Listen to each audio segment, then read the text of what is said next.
Welcome back. आपको कहेंगे एक बार फिर से खुशामदीद और बात करेंगे कि आज 7 अप्रैल को दुनिया भर में सेहत का आलमी दिन मनाया जा रहा है। इस साल अक़वाम मुत्तहिदा ने इस दिन का जो थीम रखा है वो है together for health stand with science. हर फर्द को सेहत के जदीद तरीके और मौसर तरीक़ों से जो है महफूज बनाया जा सके, इसलिए ये थीम रखी गई है। WHO के तहत दुनिया भर में मुज़ी जो अमराज हैं उसके बचाव से वैक्सीन की फरहमी और बच्चों को और हामला ख़वातीन के लिए हिफाजती इकदाम ख़ास तौर से किए जा रहे हैं। पाकिस्तान में भी इस आलमी मुहिम को जो है अमली शक्ल दी जा रही है और वो किस तरीके से दी जा रही है कि ख़ुसूसन ख़वातीन और बच्चों की जो सेहत है उस पर फोकस किया जा रहा है। ख़वातीन और बच्चों के ख़ास तौर से बच्चियों के लिए छाती और सर्वाइकल कैंसर से बचाव की वैक्सीन की जो कौमी मुहिम है वो पूरी मुल्क में जो है चलाई जा रही है ताकि मुस्तक़बिल में ये जानलेवा बीमारी जो है कम से कम असर डाले।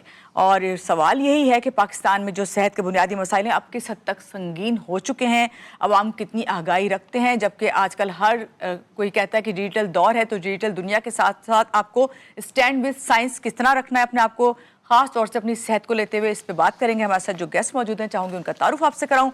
हमारे साथ मौजूद हैं डॉक्टर मोहम्मद फरीदुद्दीन हैं, हेल्थ एक्सपर्ट हैं फ्रॉम इंडस हॉस्पिटल। इनसे मिलते हैं और जानते हैं।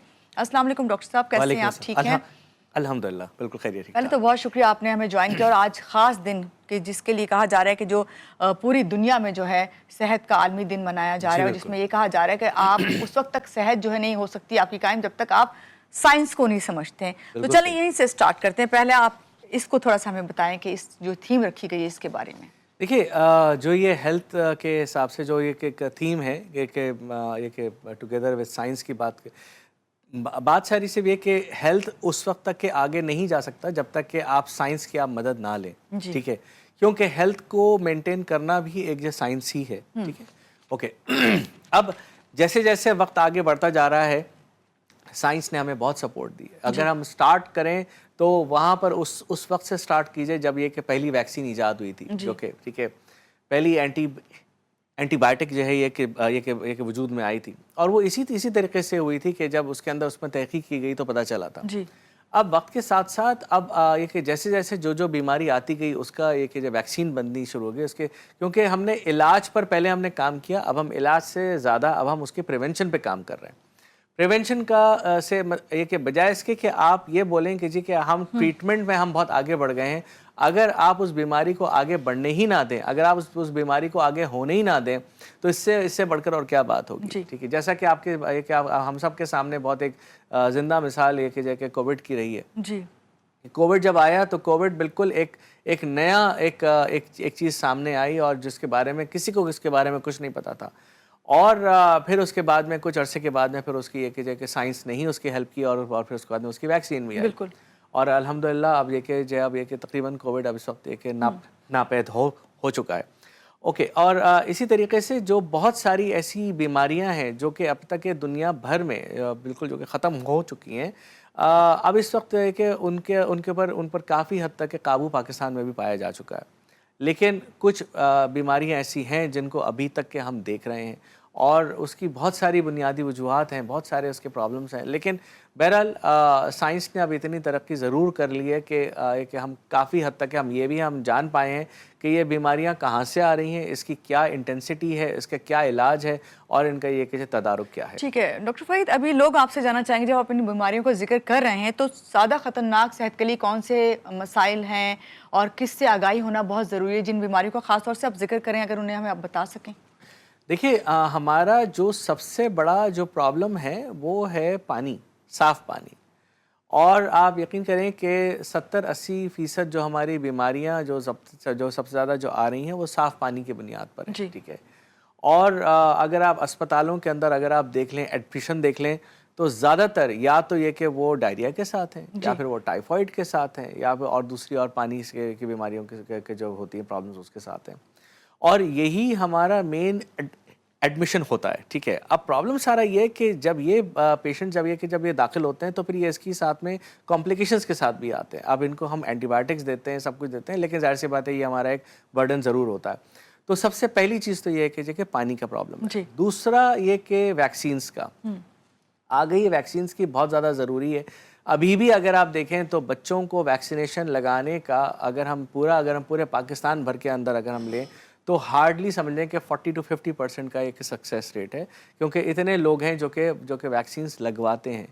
और अभी भी अगर मैं जैसे अपनी रोज़ाना अगर मैं के मरीज़ों को देखते हुए अगर मैं उनसे बात करूं तो कम से कम आधे मरीज़ ऐसे होंगे जिन्होंने या तो एक वैक्सीन लगाई ही नहीं है, या उन्होंने वैक्सीन अगर लगाई है तो उन्होंने सिर्फ और सिर्फ उन्होंने पोलियो के कतरे पिलाए हैं। ठीक है, तो जब तक कि आप वैक्सीन नहीं लगाएंगे ये बीमारियां तो एक पूरे हवा में मौजूद हैं, ये तो बच्चों को लग रही हैं, और ये सारी चीज़ें होती हैं। वैक्सीन की बात करें तो वैक्सीन के बारे में मैं थोड़ा सा आपसे इसलिए जानना चाहूँगी कि देखें, लोगों को अगर वैक्सीन के बारे में जब पता ही नहीं तो फिर वो किस तरह उसको लगवाएंगे। फिर कुछ ऐसे उनके वो खदशात होते हैं इसके हवाले से, तो ये सबसे पहले दूर किए जाने चाहिए। आप नहीं समझते कि अगर आपने साइंस के साथ रहना है, जो थीम रखा गया है, तो ये पहले समझना ज़रूरी है कि वैक्सीन कितनी ज़रूरी है, या ये वैक्सीन जो है अगर आप करवाने जा रहे हैं तो इसका कोई साइड इफ़ेक्ट नहीं है। लोगों के अंदर ये खदशात बहुत हैं। हमारे यहाँ सबसे बड़ा अलमिया ये है कि हमारे पास कोई चीज़ अगर पॉजिटिव अगर एक बताई जाती है ना, तो उसका उतना इम्पैक्ट नहीं होता। नेगेटिव खबर फौरन फैलती है। बिल्कुल ऐसा ही है। अगर आप किसी को ये बताएंगे कि जी के कोविड की वैक्सीन से जो है वो आपने 10 लाख मरीजों को कोविड होने से बचा लिया, ठीक है, लेकिन अगर आप ये बताएंगे कि जी के कोविड की वैक्सीन से 2 लोगों का इंतकाल हो गया, पहले ट्रिगर करेगी, तो वो पहले ट्रिगर करेगी, और जो है वो लोग वो 10 लाख को वो भूल जाएंगे, वो 2 की बात ज़रूर करेंगे। अब प्रॉब्लम सारा यही है कि देखिए कि ये तमाम वैक्सीन्स के अपने बहुत सारे फ़ायदे हैं। अब मसला ये होता है कि यहाँ पर जब ये होता है तो लोग इवन आप मतलब ये बात कि इसके लिए तालीम का होना इतना ज़रूरी नहीं है। इसके लिए बहुत सारे तालीम याफ्ता लोग आकर मुझसे डायरेक्टली पूछते हैं कि नहीं डॉक्टर साहब, क्या आपको वाकई समझते हैं कि ये करना चाहिए?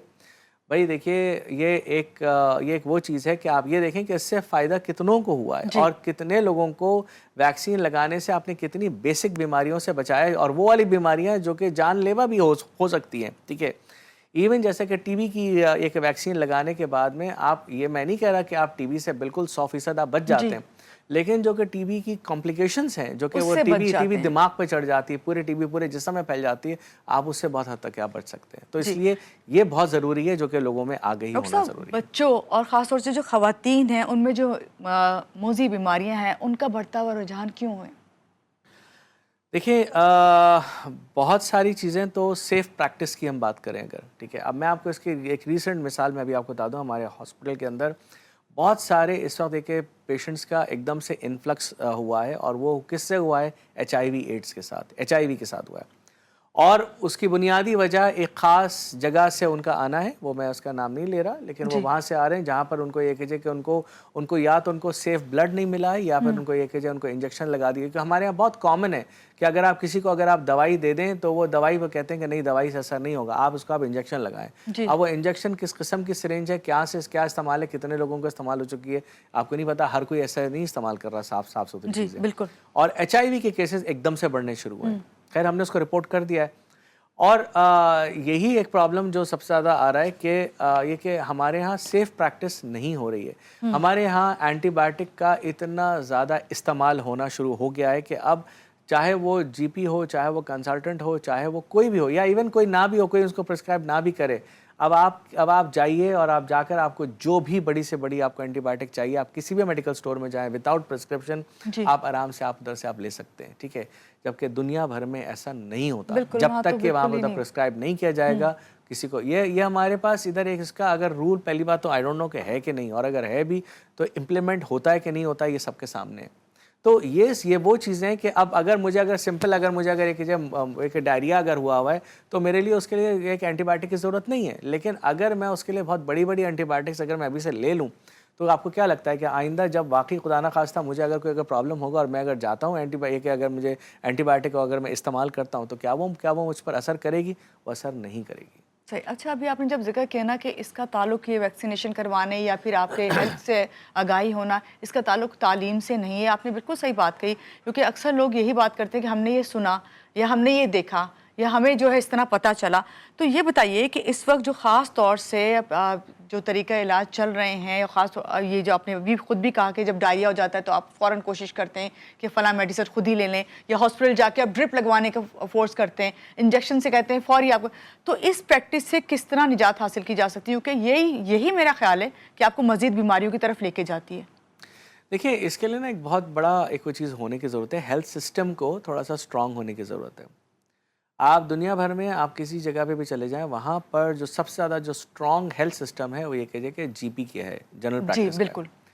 जनरल प्रैक्टिस भी उधर ऐसे नहीं स्टार्ट कर सकता जब तक कि वो पूरा क्वालिफाइड ना हो, उसने पूरे एग्ज़ाम्स वगैरह ना। यहाँ पर ये कि हर हमारे गली मोहल्ले के अंदर क्लिनिक्स मौजूद हैं, छोटे छोटे हॉस्पिटल्स मौजूद हैं, क्लिनिक्स मौजूद हैं, और ये कि उनमें से कितने सारे क्वालिफाइड हैं, कितने से सारे क्वालिफाइड नहीं जी हैं, और जी। कितने सारे डॉक्टर्स हैं कि नहीं है, वो भी एक अलग बात है। और जब वो जीपीज़ जब वो समझते हैं कि हाँ, ये यहाँ पर इनका ये प्रॉब्लम आ रहा है, इसको फिर हमें रेफ़र करने की ज़रूरत है, तब कहीं जाके वो फिर रेफ़रल सिस्टम होता है, और वो फिर ज़्यादा सही तरह से वो टाइम भी दिया जाता है, और वो एक हेल्थ सिस्टम को एक ज़्यादा स्ट्रॉन्ग भी हो सकता है। और मैं ये समझता हूँ कि हमारे यहाँ जब तक कि ये ग्रास रूट लेवल पर से हेल्थ सिस्टम को हम ठीक करने की कोशिश नहीं करेंगे, हम वापस बेहतरी नहीं आएगी। प्राइमरी हेल्थ केयर सिस्टम को बहुत ज़्यादा स्ट्रॉन्ग होने की ज़रूरत है, और ये सिर्फ उस वक्त हो सकता है जब तक कि तमाम गवर्नमेंट के इदारे, तमाम लोग मिलकर इस बात को एक्सेप्ट करें कि हमें जनरल प्रैक्टिस को, हमारी जो जीपीशिप है, उसको बहुत ज़्यादा क्वालिफाई होकर और बहुत ज़्यादा बेहतर होने की ज़रूरत है, क्योंकि ये दुनिया भर में ऐसा ही है।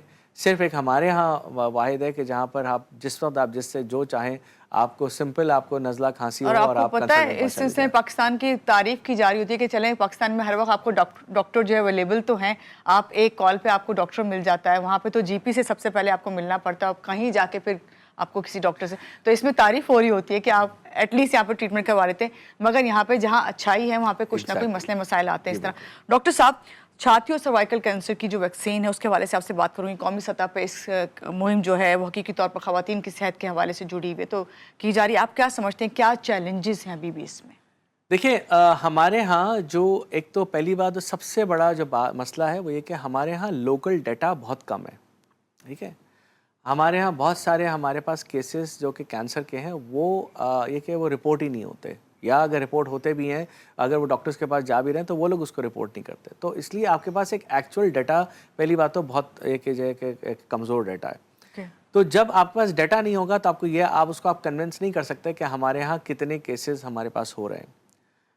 दुनिया भर के अंदर सर्वाइकल कैंसर बढ़ता जा रहा है, ठीक है, और ये हमारे यहाँ भी बढ़ रहा है, ऐसा नहीं है कि हमारे यहाँ नहीं बढ़ रहा, लेकिन प्रॉब्लम यह है कि रिपोर्ट नहीं हो रहा, नंबर वन। नंबर सेकंड बात यह है कि अब जिस तरह का दौर चलता जा रहा है, और जितना एक मीडिया हमारा एक बाशऊर हुआ है, और इसके अलावा आपको सारी की सारी चीज़ें आपको इधर एक जो मोबाइल पर आपको मिल जाती हैं, वन क्लिक अवे वाली बात है जी। लेकिन सारा मसला ये है कि ये भी तो सोचिए कि ये इन तमाम चीज़ों से इसके जो प्रॉब्लम्स हैं, कुछ नुकसानात हैं, वो भी तो सामने आ रहे हैं, और ये भी एक बहुत बड़ा बायस बन रहा है सर्वाइकल कैंसर का। ठीक है, तो इसलिए मैं ये चीज़ ज़रूर कहूँगा कि जी देखें, जहाँ जहाँ पर जो वैक्सीन अवेलेबल है, जो कि ये वैक्सीन ऐसे नहीं हुआ है कि ये आज सोचा गया और कल बनाकर मार्केट में दे दी गई, इसके पीछे एक पूरी तहकीक होती है, और इसके पीछे सालों की मेहनत होती है, डिकेड्स लगते हैं, तब कहीं जाके कोई वैक्सीन जो है वो लॉन्च होती है। जब ये वैक्सीन लॉन्च होती है तब कहीं जाके इसके बाद में इसके फिर असरात भी सामने आते हैं। आज देखिए, दुनिया भर से अगर एक पोलियो ख़त्म हुआ है तो वो इसीलिए ख़त्म हुआ क्योंकि उसके पीछे काम किया गया। देखिए, अब दुनिया भर में खसरा बहुत ही नापैद है, बहुत कम, बिल्कुल बहुत कम है। अभी हमारे यहाँ तो इसका मतलब यही आप कहना चाह रहे हैं कि इसके लिए बाकायदा काम प्रॉपर तरीके से किया जाए। अच्छा डॉक्टर साहब, थोड़ी बात करूंगी, जहां हम अपनी जिस्मानी सेहत की बात करते हैं ना, जिस्मानी सेहत में हम भूल जाते हैं अपनी जहनी सेहत को। तो ये जहनी सेहत के हवाले से बात करूंगी, खवातीन, मर्दों, खासतौर से बच्चों की जहनी सेहत के हवाले से क्या कहेंगे? क्योंकि अगर आपकी जहनी सेहत नहीं है तो मेरा नहीं ख्याल कि आप अपनी किसी भी सेहत के एलिमेंट पे फोकस करेंगे। मुझे बहुत खुशी है कि आपने कम से कम ये सवाल उठाया, क्योंकि ये वो एक पोर्शन है जिसके बारे में बात की ही नहीं जाती है, और जिसकी भी आप जहनी सेहत के बारे में आप बात करें तो वो फ़ौरन उसको एक जगह पागल उसको करार दिया जाता है। ठीक है, देखिए, आप ये देखिए कि अब इस वक्त जो हालात हैं, जो हर तरफ एक जो नफ्सा नफसी का एक दौर है, और सब लोग एक अनरेस्ट हैं बहुत सारी चीज़ों के हवाले से। इंटरनेशनली देखें, दुनिया भर के अंदर जंगें चल रही हैं, एक माशी बहरान आपके पास इस वक्त है। लोगों के पास इस वक्त जितने पैसे हैं उसमें वो अपने आप को बड़ी मुश्किलों से वो कर रहे हैं, एक दूसरे पर बाकायदा तौर पे काफ़ी सारे प्रॉब्लम्स आ रहे हैं हर एक साथ, और लोगों को सर्वाइवल इस वक्त बहुत मुश्किल हो रहा है। ठीक है, यही प्रॉब्लम होता है कि जब ये देखते हैं कि वो उनके ऊपर इतना प्रॉब्लम हो रहा है, वो जाहिर सी बात है वो अपना फ्रस्ट्रेशन, अपना गुस्सा किसी पर निकालते हैं, वो अपने घर पे निकालते हैं, एक बीवी बच्चों पर निकालते हैं, बच्चों पर उसके एक जहनी असरात पड़ते हैं, और ये तमाम चीज़ों की वजह से ट्रिकल इफ़ेक्ट इतने ज़्यादा बढ़ते चले गए कि अब आप एक जो पहले हमने इतने एक मेंटल इश्यूज़ नहीं देखते थे, अब वो हमें यहाँ पर असल में टाइम नहीं है बात करने का, लोग बात करना नहीं चाहते, लोग ये कीजिए, इवन ना तो डॉक्टर्स के पास टाइम है, ना तो मरीजों के पास टाइम है। वो कहते हैं भाई हम जिस मसले के आए हैं बस वो इलाज करो, हमें बस भेज दो, ठीक है। लेकिन उनके साथ बैठें, उनके साथ थोड़ा सा 2 मिनट ही सही, 5 मिनट ही सही, आपसे उनके साथ बैठकर बात करें कि भाई आप आइए कि आपके साथ जो प्रॉब्लम हो रहा है उसको आपने कैसे उसको बहुत ठीक अच्छी किया। आपने बात कही, क्योंकि मुझे याद पड़ता है, कहते हैं कि अगर डॉक्टर के पास आप जाते हैं किसी ट्रीटमेंट के लिए, अगर डॉक्टर आप अच्छा बातचीत करने वाला है और अच्छा आपके साथ उसका है कम्युनिकेशन सिस्टम, तो फिर वो क्या है कि आप आधी बीमारी आपकी खत्म हो जाती है। आपने बहुत अच्छी बात की, और यहाँ पे मैं आपसे यही कहूँगी कि बहुत अच्छा लगा आप आए, और आज के दिन के हवाले से आपने जब बात की और ख़ासतौर से लोगों को ये बताया कि अपनी जो हेल्थ है उसको बिल्कुल निगलेक्ट ना करें, जबकि ऐसा ही है कि आजकल जिस दौर से हम गुजार रहे हैं उसमें ये कहा जाता है कि कोई बात नहीं है, ब्लड टेस्ट है, फिर कभी करा लेंगे, भी इसके लिए पैसे नहीं है। इसको आपने पीछे डाल दिया और बाकी काम सारे आपने कर लिए। एक बार फिर से आपका बहुत शुक्रिया, और यही कहूँगी कि आप लोगों को अपना बहुत ज़्यादा ख्याल रखें, क्योंकि आपकी जो सेहत है ना वही आपको आगे लेके चलेगी, और बल्कि अपनी सेहत को हमेशा पहले फर्स्ट प्रायोरिटी दें, जब भी जो है आगे आप बढ़ सकेंगे। ये कहना ज़्यादा अच्छा होगा। यहाँ लेंगे एक छोटी सी ब्रेक के बाद वापस आते हैं, रहिएगा हमारे साथ।